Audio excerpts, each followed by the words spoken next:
I'm having a moment, because this is most likely the last time I'm going to have to use my little conveyor system here. We got that 42 ton of fertilizer at home, so most likely what we'll end up doing once we switch over to the canola, we'll just load that onto our tandem and bring it out. So this conveyor won't be needed. I will have to go pick up a few more ton at the plant, maybe 20 ton or so. But even at that, we'll most likely auger it out of the truck in the yard onto the tandem and take it where it needs to go. So it could be the last field of the year with my little conveyor. And I gotta say, like, that's heavy. It's more difficult than a guy would like to try to move it around. But for the amount of dry product that we handled this year, putting it all on through the drill, that's been a lifesaver.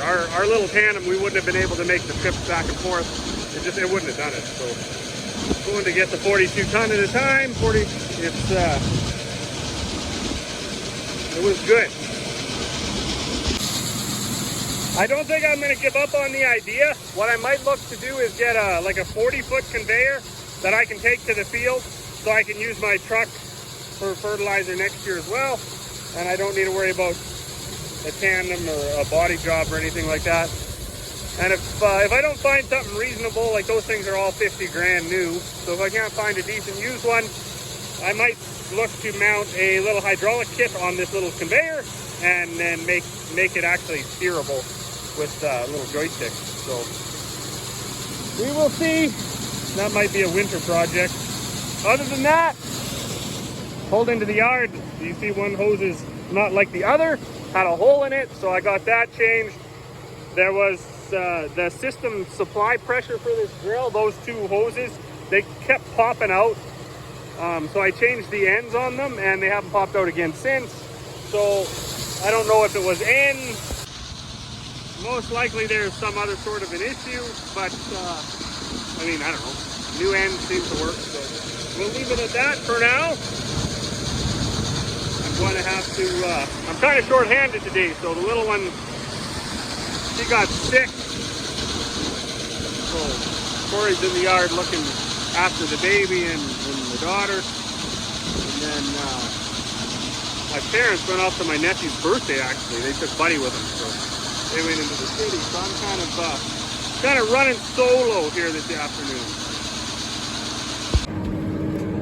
Well, isn't that something? 7 o'clock on the button, and I got 0. So the alarm flashed off. My meters weren't turning. Blah blah blah. There was a thing on here. So I'm not sure if I got a fuse blown or a relay blown or what's going on here. But I mean, it's probably time to go for supper anyways, and see if I got a relay to replace the one that's in there. And then yeah, I guess we'll go from there. There obviously won't be any parts getting on a Sunday night at 7 o'clock, but that's the way she goes sometimes. You just roll with it. We'll see what it is. A broken wire, bad fuse, bad relay. Gotta be something fixable.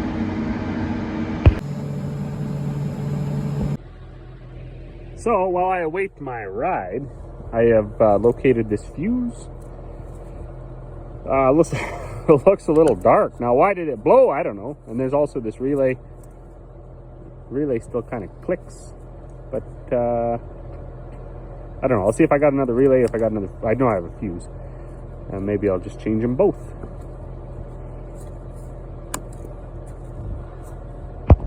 All right. Well, I got back to the shop, got myself my little fuse tester. This was the fuse that was in it. As you can see, no light. This is a new fuse. Anyways, there is a light. So why did the fuse blow though? That's a question that I can't answer. I mean, nothing has changed. I don't know if some fuses are of poorer quality than other fuses, or you know what the scoop is. So last year when we had the issue with the calibration switch, that shorting out to itself and putting the meters into calibration mode, that would blow the fuse. That I don't think is happening. So I'm gonna fire the tractor up again here anyways and just see if I can get power back. Right, I had absolutely no power. So if I can get power back, then we'll be able to make around and watch that screen and see if something else changes. Right, it's weird because there was no alarm other than no power. There was no I'm trying to think of what happened last year when I would get alarms that would say seeding rate is like out of spec or whatever, you know, you're not seeding the right amount. I would get those quite a bit until because it was in calibration mode. But today I just got bang, no power. So hopefully it's just a bad fuse or whatever, and we can get back rolling. I'm probably gonna stop for supper anyways, but I like to quit when everything's working. I don't like to have broke down stuff overnight, if at all possible. Especially stuff that you got to think about while you're sleeping. You know, what's gonna be how am I gonna fix this? It's one thing if you just have a flat tire and you know you got to go to the tire shop in the morning, but when you have an electrical issue like that, hard to get to sleep. So I just kicked my fan back in, and this was the screen that had showed no voltage. So I got 14.8. I'm almost wondering maybe if that alternator, because that was one I just took off the tractor, maybe if it's going too much and actually, you know, maybe if it gets over 16, it blows that fuse. I don't know. So that's something I gotta watch. There's one thing. This is all. You have to select each one, and it's kind of a pain, but that's the way it is. So I did find another relay, but it's not exactly the same part number, and I don't know if relays like are interchangeable. So I might not just do that unless I blow this fuse again. So anyways, let's go ahead, let's make another round and see what happens.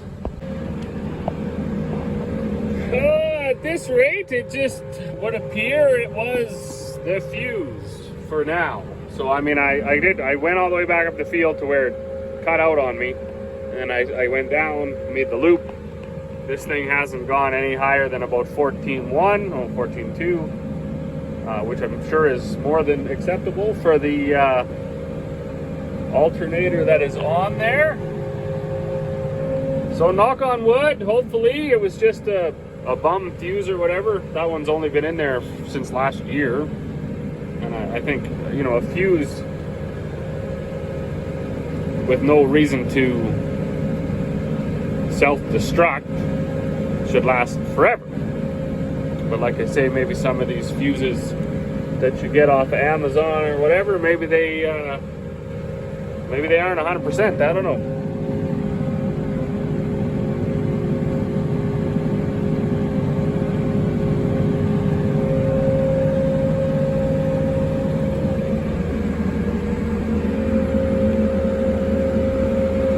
Make a couple rounds here until supper arrives, and then I'll go in and probably shut her down for the night. It's 8 o'clock, so looks like it's raining somewhere. We had a few spits today, nothing too